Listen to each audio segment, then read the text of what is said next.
మన సంస్కృతి, మన సాంప్రదాయాలు ఎప్పటికీ మనతోనే ఉండాలి. భారతదేశపు మహా గ్రంథాలు, కావ్యాల సంపూర్ణ సంకలనం. సబ్స్క్రైబ్ చేయండి. Tilak. A wide range of LED lights for indoor and outdoor use. GR Lights make India bright.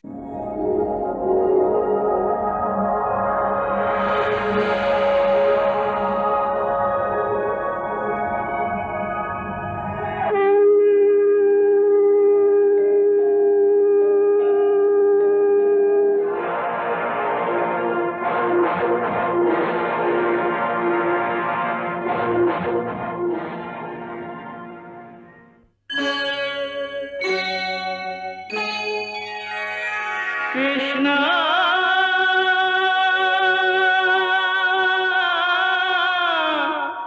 Krishna,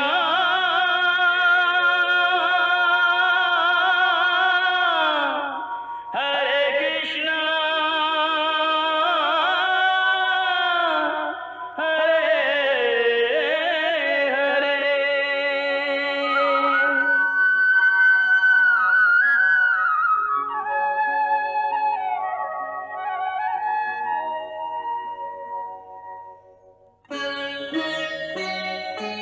सच्चिदानन्दरूपाय विश्वोत्पत्त्यादिहेतवे तापत्रयविनाशाय श्रीकृष्णाय वयं नमः.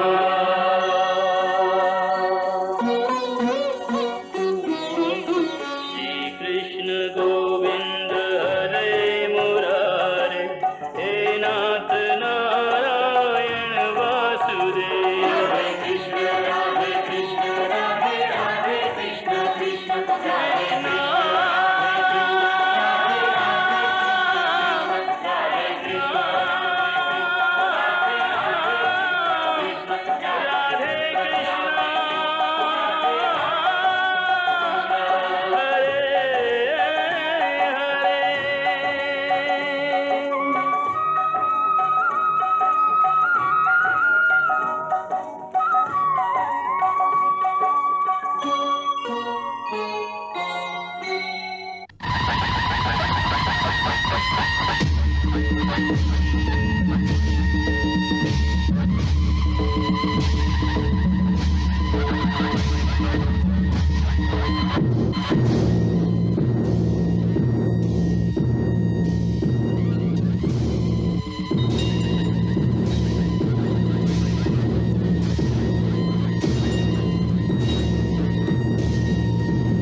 దాడి చెయ్యండి.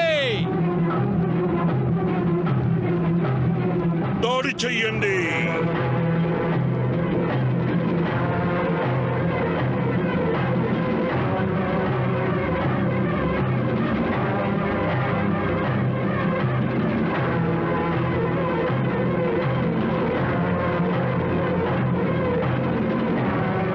దాడి చెయ్యండి.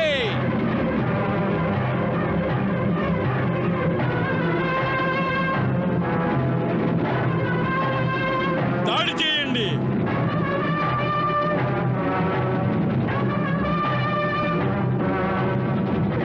దాడి చెయ్యండి.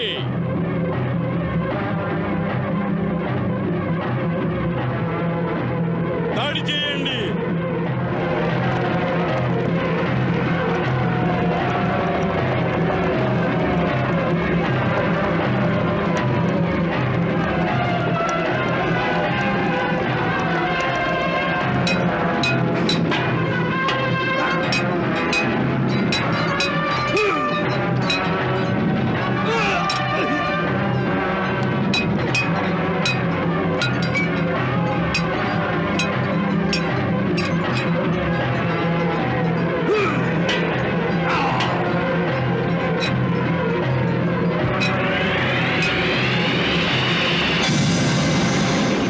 విజృంభించండి. ఎవరిని వదలకండి. చంపండి.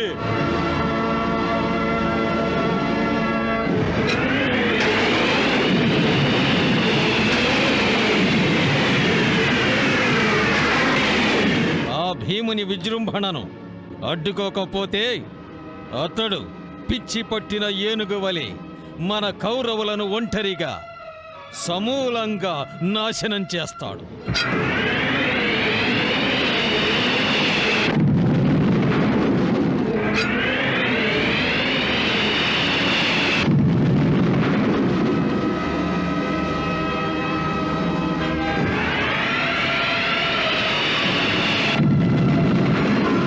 కానీ ద్రోణాచార్యుల వారి శిష్యులలో ఆ పిచ్చి ఏనుగును లొంగదీసేవారు ఎవరున్నారు? నేను లొంగదీస్తాను ఆ భీమసేనుణ్ణి. నేను అశ్వత్థామను, ద్రోణాచార్యుడి శిష్యుడను, పుత్రుడను కూడా. ఇప్పుడు ఇద్దరి శిష్యుల యుద్ధం చూసే అదృష్టం లభించింది. వెళ్ళు అశ్వత్థామ, వెళ్ళు. పోనీ సారథి.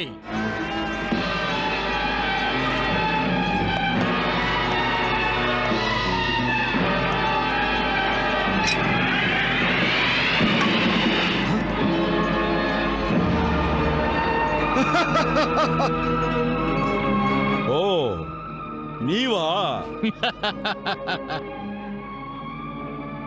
అశ్వత్థామ, నీవు నా రథాన్ని బాణంతో తాకి నన్ను యుద్ధానికి ఆహ్వానిస్తున్నావా? అవును భీమా, మా పితృదేవునికి నువ్వొక్కడవే శిష్యుడివి కాదు, నేను కూడా. చూద్దాం మన ఇరువురిలో ఏ శిష్యుడు గురువు గారి గౌరవాన్ని నిలబెడతాడో. కాచుకో.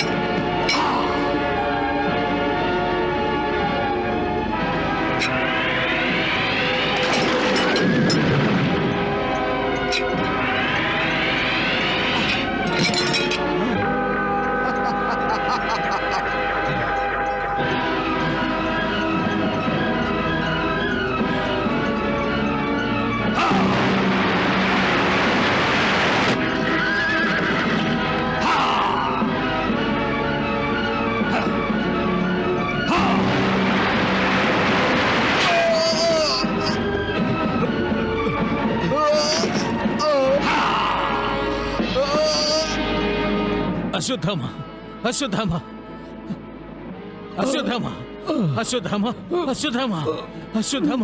నాకు సంతోషంగా ఉంది. నా పితృదేవుని శిష్యులలో ఒకరు యుద్ధ విద్యలో నాకంటే ఎక్కువ ప్రవీణుడైనందుకు. అశ్వత్థామ, అశ్వత్థామ, సారథి, త్వరగా రథాన్ని కంచి దూరంగా తీసుకెళ్ళి పోనీ, త్వరగా. అశ్వత్థామ, అశ్వత్థామ. సంజయ, భీముని విజయగాథను నీ నోటి నుండి వింటూ ఉంటే నా మనసు అశాంతితో రగిలిపోతున్నది. భీముడు పిచ్చి పట్టిన ఏనుగు వలె కౌరవులను తన పాదముల కింద మట్టగిస్తున్నాడు. కౌరవ సైన్యంలోని మహావీరులు ఏం చేస్తున్నారు? ఏ ఒక్కరూ భీమసేనుని ఎదిరించలేకపోతున్నారా?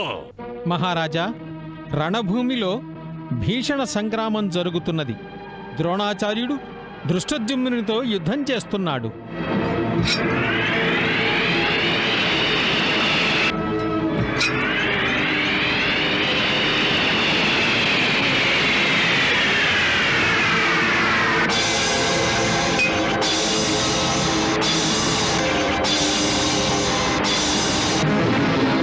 యుధిష్ఠిరుడు శల్యునితో యుద్ధం చేస్తున్నాడు.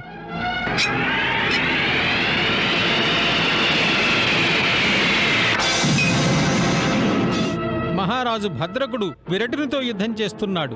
ద్రుపదరాజు సింధు నరేంద్రుడైన జయద్రథునితో యుద్ధం చేస్తున్నాడు.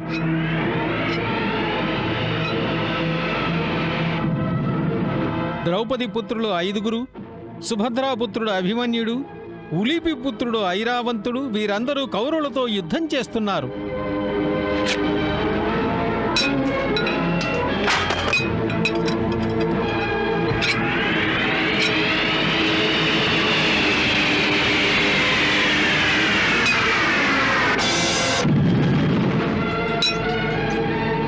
ద్రుపదపుత్రుడు శిఖండి బాల్హితునితో యుద్ధం చేస్తున్నాడు. మరి యువరాజు దుర్యోధనుడు? యువరాజు దుర్యోధనుడు పాండుపుత్రుడు నకులునితో యుద్ధం చేస్తున్నాడు.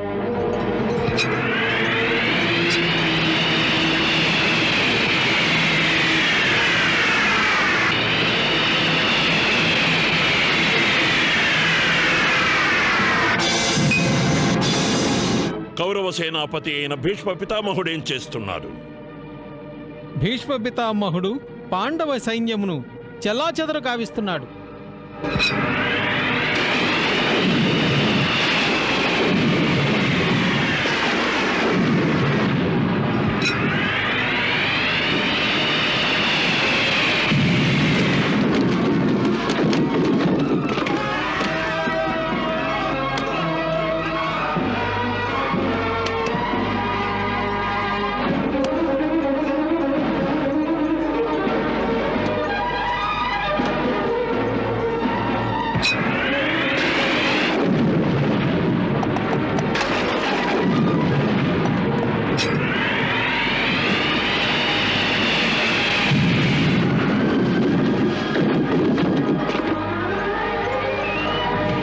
పితామహుణ్ణి అడ్డుకోవడం కోసం పార్థసారథి వాసుదేవుడైన శ్రీకృష్ణుడు అర్జునుడి రథాన్ని తీసుకుని అతనికి ఎదురుగా నిలిపాడు.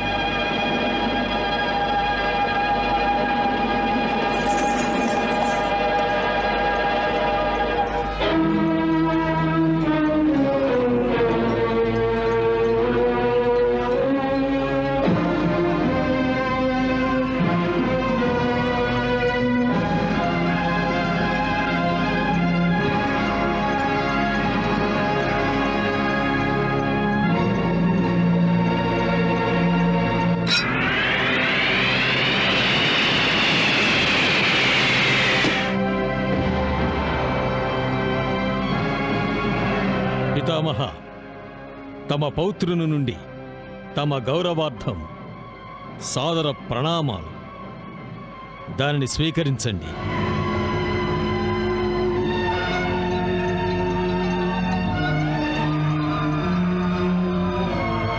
ధనంజయ, నేను నీ ప్రేమపూరిత ప్రణామాన్ని స్వీకరించాను.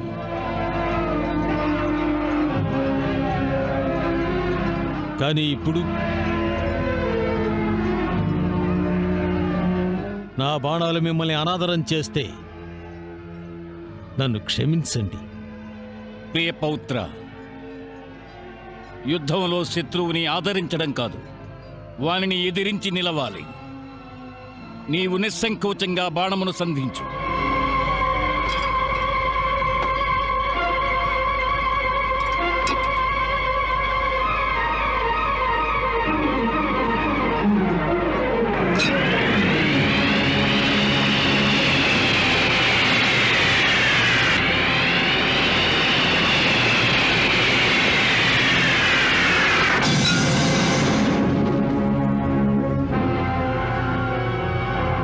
నీవేమీ యోధుడవు అర్జున, నీకు యుద్ధంలో మొదటి పాఠం కూడా గుర్తుకు రాలేదు.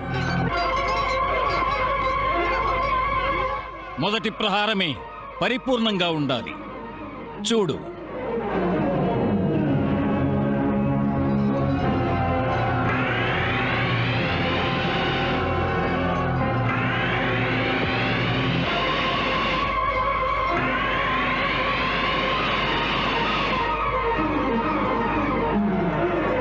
ఏం ఆలోచిస్తున్నావు పార్థ? నీ శత్రువుపై ఎదురుదాడి చెయ్యి.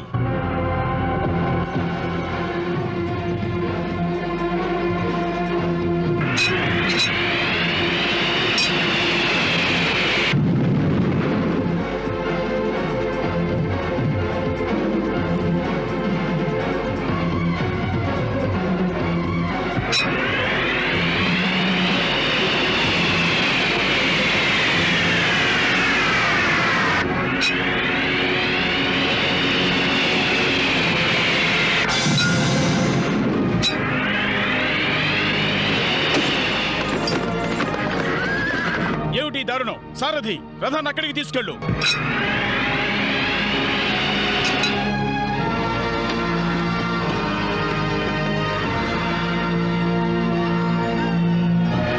ప్రణామం పితామహ.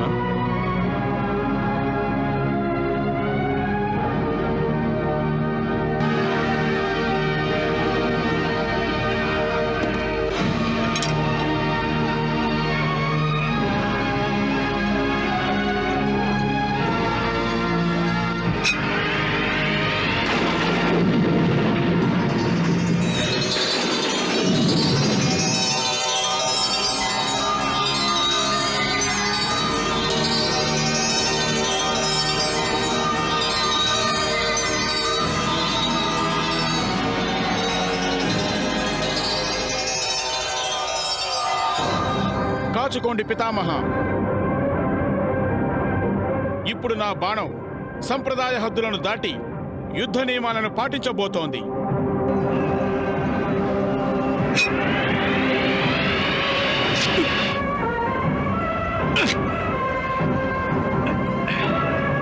శభాష్ శభాష్ అభిమన్యు. నీవు కూడా నీ తండ్రి అర్జునుని వలె ఒక గొప్ప యోధుడివి. అంతేకాకుండా ధనుర్విద్యలో ప్రవీణుడవు. కానీ జాగ్రత్తగా విను, ఇప్పుడు నా వంతు. కాచుకో, ఇప్పుడు కాచుకో నా ప్రహారాన్ని.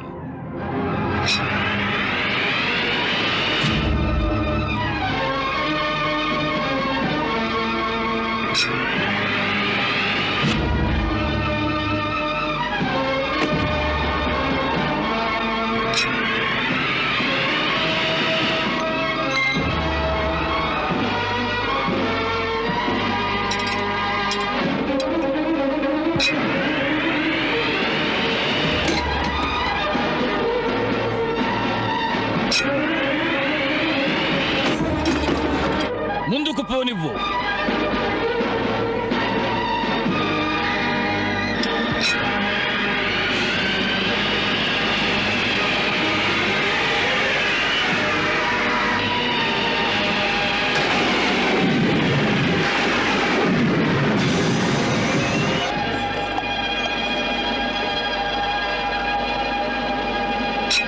భీష్మ పితామహ, భీష్మ పితామహ,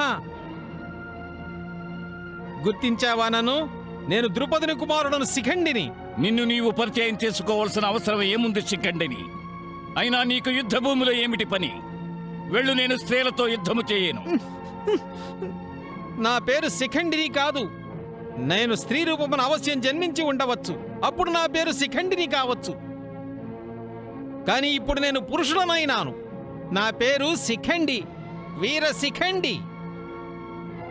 పూర్వజన్మలో నీవు కేవలం నా హృదయాన్ని ముక్కలు చేయడం కాదు, నా జీవితాన్ని కూడా నాశనం చేశావు. జ్ఞాపకం ఉందా నీకు? నేను అంబరూపంలో జన్మించాను.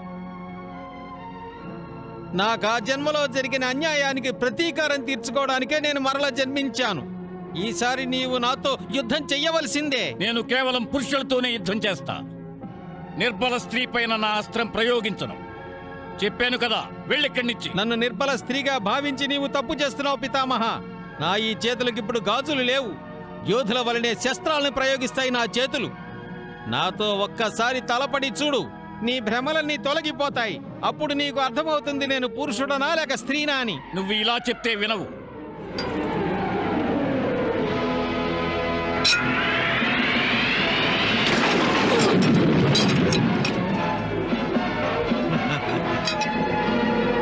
వెళ్ళు పుత్రి, వెళ్ళు.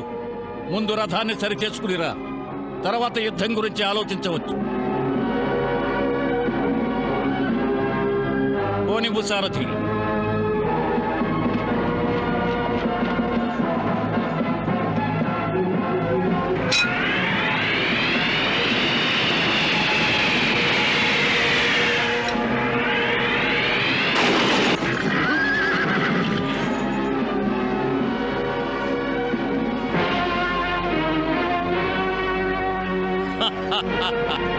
ఉత్తర రాకుమార, అయితే నీవేనా నా అస్త్ర శస్త్ర పరంపరకు ముందు పర్వతంలా నిలబడదలుచుకున్నావా? అవును, నేనే విరాట రాజ పుత్రుడను, ఉత్తరుడను. నీ యొక్క బాణ పరంపరను చిన్నాభిన్నం చేయడానికొచ్చాను. ఓరి అమాయకుడా, నీకు ఈ మాత్రం కూడా తెలియదా? ఈ తుఫాను తన దారిగడ్డు వచ్చిన మహావృక్షాలను, బండరాళ్లను సహితం ఒక గడ్డి పోచవలే గాలిలోకి ఎగరేసి పారేస్తుంది. నన్ను గడ్డిపోచనుకుని పొరపాటు పడుకు శల్య మహారాజా. యుద్ధభూమిలో వీరుల ప్రగల్భాలు కాదు, వారి సాహసాన్ని, వారి వీరత్వాన్నే గణనలోకి తీసుకుంటారు. నేను నిన్ను యుద్ధానికి ఆహ్వానిస్తున్నాను. నాతో యుద్ధం చేయి, యుద్ధం! స్పృహలోకి రా ఉత్తర కుమార. నీవు నన్ను కాదు, నీ పాలిట మృత్యువును ఆహ్వానిస్తున్నావు. ఆ నిర్ణయం యుద్ధం తర్వాత జరుగుతుంది. అయితే సరే, నీకు నీవే స్వయంగా నీ జీవన రేఖను కావాలని తుడిచేసుకుంటే నేనేమి చేయగలను? కాచుకో.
ధన్యుడవు నా వీరపుత్ర ఉత్తర కుమార, ధన్యుడవు.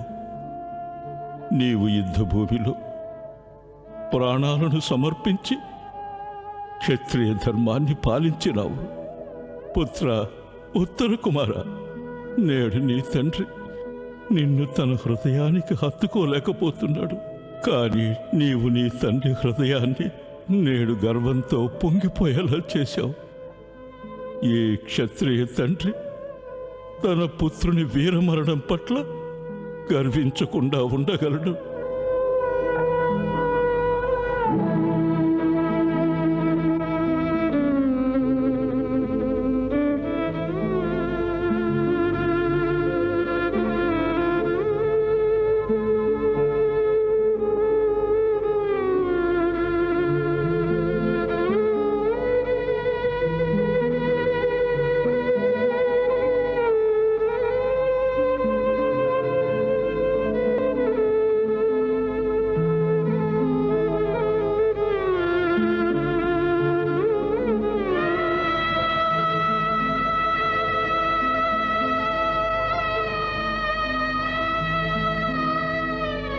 ప్రణామం విరాట మహారాజా. ప్రణామం. విరాట మహారాజా, తమ పుత్రుడు యువరాజైన ఉత్తరుడు యుద్ధభూమిలో ఎలాంటి శౌర్యాన్ని ప్రదర్శించాడో అది మా అందరికీ శత్రువుకి విరుద్ధంగా నిర్భయంగా పోరాటానికి ఉత్తేజాన్ని కలిగించింది. మేము అలాంటి వీరుణ్ణి పోగొట్టుకున్నందుకు విచారిస్తున్నాం. కానీ మీ విచారం మాకంటే అధికమైనది. ఎందుకంటే తమరు ఉత్తరుని కన్న తండ్రి. అందులకే మేమందరం తమ దుఃఖాన్ని పంచుకోవడానికి వచ్చాం. క్షమించండి ధర్మరాజా, ఉత్తరుని గురించి నాకు దుఃఖం లేదు. అతడు మరణించలేదు.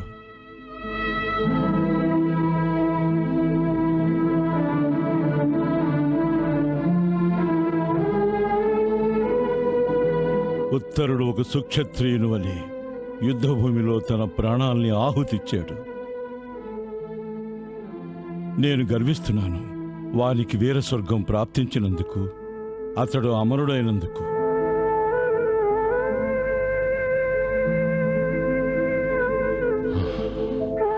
భళా మహారాజా భళా, తమరా మాట చెప్పి మా తెగువని మరింత పెంచారు. భళా మహారాజా, తమరు ధన్యులు. ఈ ధర్మయుద్ధానికి నేను ఒక్క పుత్రునే పంపించాను. అదే 100 మంది పుత్రులుంటే వారిని కూడా ధర్మరక్షణకు పంపించుండేవాణ్ణి. అందరి జన్మలు సఫలమై ఉండేవి. భళ భళ ఫళ విరాట్ నరేంద్ర, ధర్మం పట్ల తమరుకున్న అంకిత భావాన్ని మేము ప్రశంసిస్తున్నాం, గౌరవిస్తున్నాం. ఉత్తరుని అమోఘ సాహసాన్ని అభిమానిస్తున్నాం. అతడు రణభూమిలో శత్రువులతో పోరాడుతూ తన ప్రాణాలని ఆహుతిచ్చినాడు. యుద్ధభూమిలో మృత్యువాత పడటం మన క్షత్రియులకు సహజమైన విషయం. యుద్ధభూమిలో తన ప్రాణాలను ఆహుతి గావించడాన్ని, వీరస్వర్గం పొందడాన్ని సమస్త క్షత్రియ వీరులు తమ అదృష్టంగా భావిస్తారు.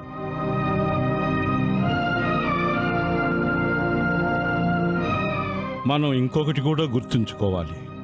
మన ఉద్దేశం వీరస్వర్గం పొందడం మాత్రమే కాకూడదు.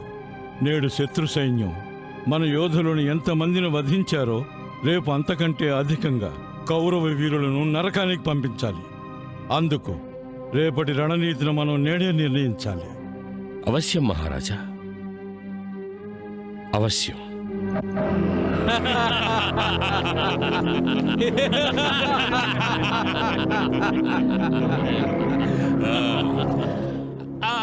అల్లుడు, మనం మొదటి రోజు యుద్ధంలోనే పాండవులకు పరాజయాన్ని రుచి చూపించాం. మామా, యుద్ధ భూమిలో హతాశులైన పాండవులు చూడగానే ఏమనిపించిందంటే వారు వనవాసం నుండి వచ్చాక యుద్ధాన్ని మర్చిపోయినట్టుంది. పాండవుల్లో ఏ ఒక్కరూ ఆయుధాన్ని సరిగా పట్టుకోలేకపోయారు. ఆ మాట పాండవులలో భీముని విషయంలో ఉచితం కాదు దుశ్శాసన. మామ, ఆ భీముడు సింహం వలె గర్జిస్తూ ఉంటే మన సైనికులకు చెమటలు ముచ్చెమటలు కారిపోయాయి. జయద్రథ, శత్రువులను ప్రశంసిస్తూ ఎందుకని మద్యం మత్తులో చేదు రసాన్ని నింపుతున్నావు? భీముని శౌర్యాన్ని ప్రశంసించడానికి బదులు పాండవుల పిరికితనం గురించి మాట్లాడండి. పిరికితనం గురించి. మధ్యలోని చేదు కాస్త తనకు తాను మధురంగా మారిపోతుంది. లేదు దుశ్శాసన, లేదు. శత్రువునింత పిరికివాడని, అసమర్థుడని అంచనా వేయడం మనమే మోసం చేసుకున్నట్టు అవుతుంది. మొదటి రోజు విజయం పట్ల సంతోషించడం ఉచితం కాదు. నేను గనక యుద్ధంలో ఉండుంటే పాండవులింత తేలిగ్గా పరాజయం పొందడానికి కారణం ఏమిటని తెలుసుకోవడానికి ప్రయత్నం చేసేవాణ్ణి. మనము నేడు యుద్ధములో రుజువు చేసినాము. మనమే మన కౌరవులే రణక్షేత్రంలో యుద్ధం చేయడానికి, రాజసింహాసనం యొక్క శోభను పెంచడానికి తగిన వారమని పాండవులు కారు అని. నేటి యుద్ధంలో పాండవుల ఓటమికి ముఖ్య కారణం మన కౌరవులమే.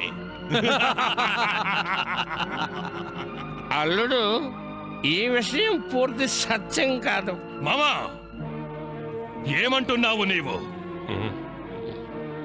అల్లుడు, పాండవుల పరాజయానికి కౌరవులు కారణం కాదంటున్నాను. మరైతే ఎవరు కారణం?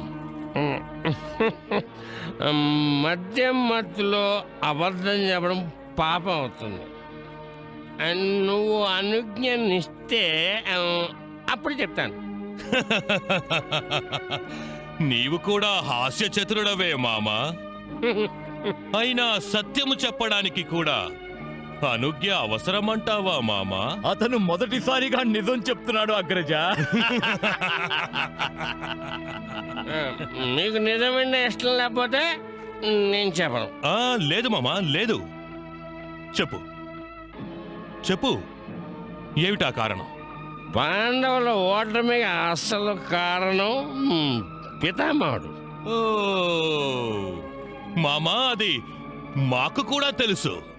అల్లుడు, నీ విజయానికి కారణం భీష్మ పితామహుడని నీకు తెలుసు. కానీ పాండవుల పరాజయానికి కారణము భీష్మ పితామహుడేనని నీకు తెలియదు.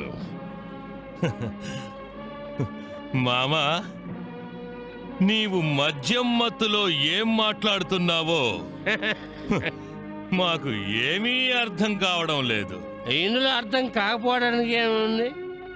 చిన్నగా చెప్పాలంటే ఒకటే మాట. పాండవులు పితామహుడు ద్రోణ కృపాదుల మీద ఉండే గౌరవం కారణంగా కావాలనే సరిగా యుద్ధం చేయలేదు. లేకపోతే అర్జునుడు ఒక్కడే 100 మంది కౌరవుల్ని ముట్టబెట్టగలడు. మామా, నీవు మా శౌర్యాన్ని అవమానిస్తున్నావు. తాగు, ఇంకా తాగు. నీ నోరు పడిపోయేంత వరకు తాగు. నీ ఈ కారు కూతలు మాకు వినపడనంత వరకు తాగు. క్షమించు యువరాజా, క్షమించు.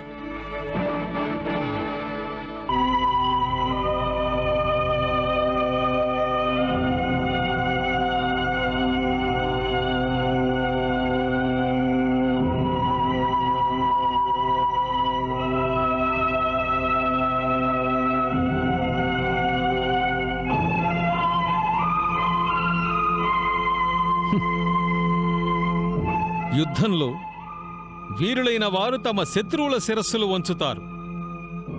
వారు తల వంచరు, శిరస్సును దేహం నుండి వేరు చేసినా సరే. కానీ మీరందరూ మహావీరులు, యోధులు అయ్యుండి శిరస్సు వంచుకున్నారు. శత్రువులు మనకంటే కేవలం సంఖ్యలోనే ఎక్కువగా ఉన్నారు. కానీ శౌర్యంలో, యుద్ధ సామర్థ్యంలో, ప్రాణాలు పణంగా పెట్టడంలో మనం ఎవ్వరికీ తక్కువ కాదు. మనలో ఒక్కటే లోపించింది, దృఢ సంకల్పం. ఈ విషయాన్ని మనం కౌరవులను చూసి నేర్చుకోవాలి. మామా, మొదటి రోజు యుద్ధంలోనే విధివశాన మాపై ఆధిక్యత ప్రదర్శించవచ్చు. అలాగని మేము ఆ అధర్ముల దగ్గర యుద్ధ పాఠాలు నేర్చుకోవాలా?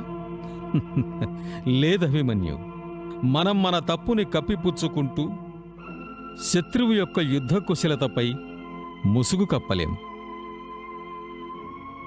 ఇది మీ అందరికీ తెలుసు. నేటి యుద్ధంలో భీష్మ పితామహుడు స్వైరవిహారం చేసినాడు. మీదు మిక్కిలి అతడు ప్రతిదినం మన పక్షాన 10,000 మంది సైనికులను సంహరిస్తానని ప్రతిజ్ఞ చేశాడు. అంతకంటే ఎక్కువ మంది సైనికులను సంహరించాడు. తమరు సరిగా చెప్పారు ద్వారకాధీశ.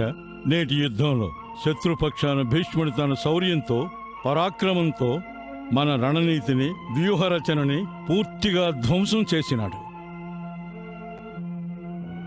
ద్వారకాధీశ, నేటి యుద్ధానికి మేము రచించిన వ్యూహం ఫలించనందుకు మేము చింతిస్తున్నాము. పాండవుల సేనాధిపతినైన కారణంగా నేటి పరాజయానికి కారణం నేనే. ఆ విషయం నాకు తెలుసు. లేదు ధృష్టద్యుమ్న, నేటి యుద్ధంలోని పరాజయానికి నీవు కారణమంటే నేను అంగీకరించను. నీవు సేనాధిపతిగా బాధ్యతాపాలాన్ని బహుకుశలతతో చేశావు. మరి మన పరాజయానికి కారణం ఏమంటావు అగ్రజ? నేను నా గదా ప్రహారంతో కౌరవులకు చుక్కలు చూపించాను. భీమసేన, నీ ఒక్కడివే నేటి యుద్ధాన్ని యుద్ధంగా భావించి పోరాడినావు.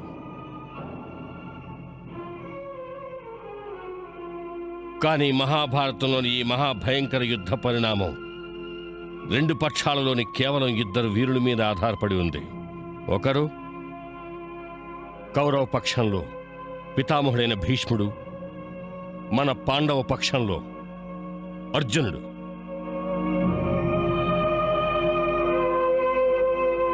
పితామహుడికి తన కర్తవ్యం గురించి బాగానే గుర్తున్నది. ఆయన నేడు యుద్ధంలో తన ప్రదర్శనను కూడా అలాగే చేశాడు.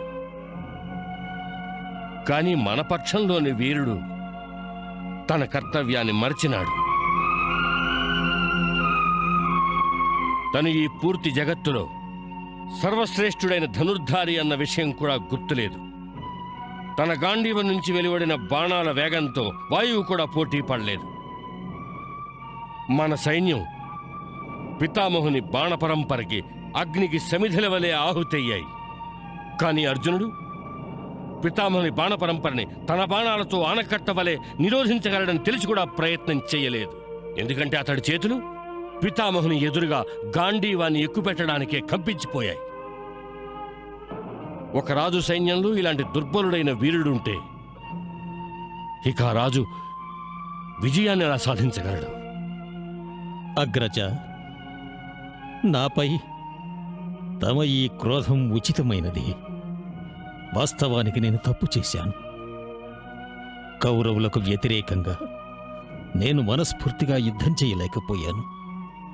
కానీ నన్ను విశ్వసించండి, ఈ తప్పు నేను తెలిసి చెయ్యలేదు. పితామహునిపై గౌరవం కారణంగా నేను సంకోచిస్తూ ఉండిపోయాను.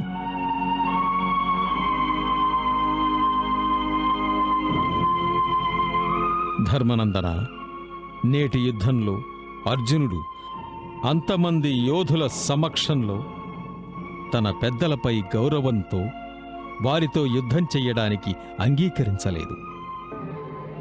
కానీ రేపు యుద్ధభూమిలో ఇరు సైన్యాలు ఎదురెదురుగా తలపడినప్పుడు అప్పుడు అవశ్యం అర్జునుడు తన గాంధీవాన్ని ఎక్కుపెడతాడు.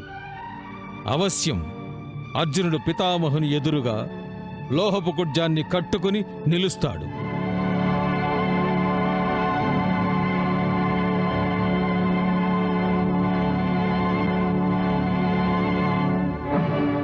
కృష్ణ,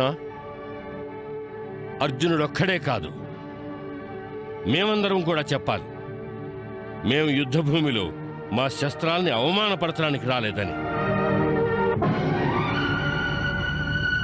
నేటి యుద్ధాన పరాజయానికి ప్రతీకారం రేపు మనం తీర్చుకుని తీరాలి. మనం కూడా క్షత్రియులమేనని రేపు మనం నిరూపించాలి. యుద్ధం చేయడం మాకు వెన్నతో పెట్టిన విద్యని, మన శరీరాల్లో ప్రాణం ఉన్నంత వరకు, మన నరాల్లో రక్తం ప్రవహిస్తున్నంత వరకు యుద్ధం చేస్తూనే ఉంటామని మనం నిరూపించాలి. మన జీవితాన్ని ఖడ్గాల కణకణలో, నెత్తుటి వర్షంలో గడిపామని ప్రతిజ్ఞ చేయండి. మనందరం రేపు పితామహుడైన భీష్ముని నేటి సంగ్రామానికి భీషణ సమాధానం చెప్తామని. మేము భీషణ సమాధానం చెప్తాం. ఇదే మా ప్రతిజ్ఞ. ఇదే మా ప్రతిజ్ఞ. ఇదే మా ప్రతిజ్ఞ.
పితామహుడు పాండవులకు చుక్కలు చూపించినాడు.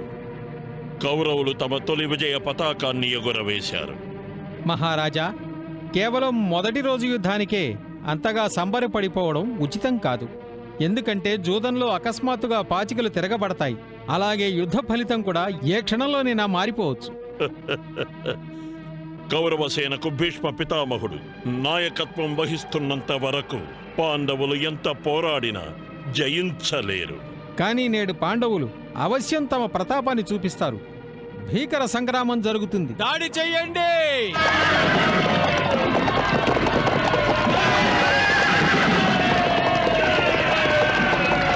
దాడి చెయ్యండి!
అగ్రజా,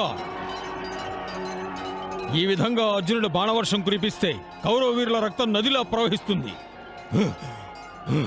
అందులో కౌరవుల గాయపడిన శవాలలోని శరములు నీటిలో బుడగల వలె తేలుతూ కనిపిస్తాయి. అర్జునుని శరదేవతని నిరోధించు అగ్రజా, నిరోధించు. నేనుండగా అలా ఎన్నటికీ జరగదు. ఒకవేళ అతను ద్రోణాచార్యుల వద్ద ధనుర్విద్య నేర్చుకునినచో నేను అతని వద్దే ధనుర్విద్య నేర్చుకునినాను.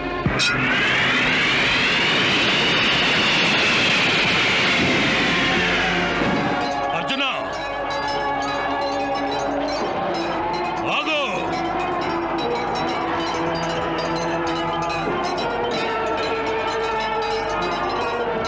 యువరాజా దుర్యోధన, రమ్ము రమ్ము. యుద్ధం చేయడానికి వచ్చావు కదా, రా. నీవు నీ ముచ్చట తీర్చుకో. అర్జునా! దుర్యోధన, నేనేదో నీవు బలవంతుడవు అనుకున్నాను. చూడగా నీవు నిర్బలుని వలె కనిపిస్తున్నావు. నీ కోపాన్ని నీవు అదుపులో పెట్టుకోలేకపోతున్నావు. ఏ యోధుడు తన కోపాన్ని అదుపులో పెట్టుకోలేడో అతడు ఎన్నడూ ఎవరిపైనా విజయాన్ని సాధించలేడు. విజయశ్రీ రాజుల లలాటంపై లిఖించబడి ఉంటుంది. వనవాసుల లలాటంపై పలాయనమే లిఖించబడి ఉంటుంది. నువ్వు ఏ ధనుర్విద్యతో అహంకారం ప్రదర్శిస్తున్నావో అదే ధనుర్విద్యతో నేను నిన్ను మరలా వనవాసానికే పంపించి వేస్తాను.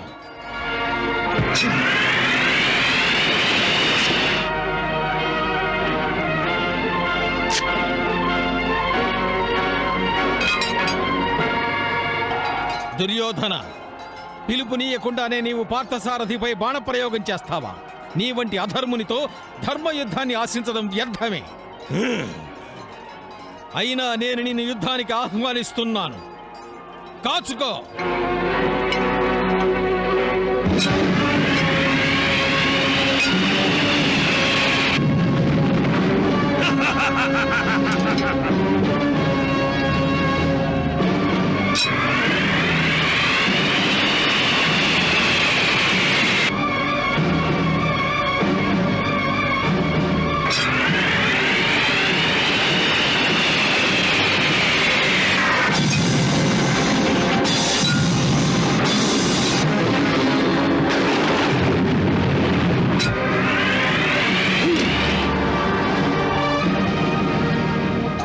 అరే, యువరాజు దుర్యోధనుని ప్రాణాలు సంకటంలో పడిన మనం తక్షణం వారిని కాపాడాలి. ఆగండి! మా మధ్యకెవరూ రావడానికి వీల్లేదు.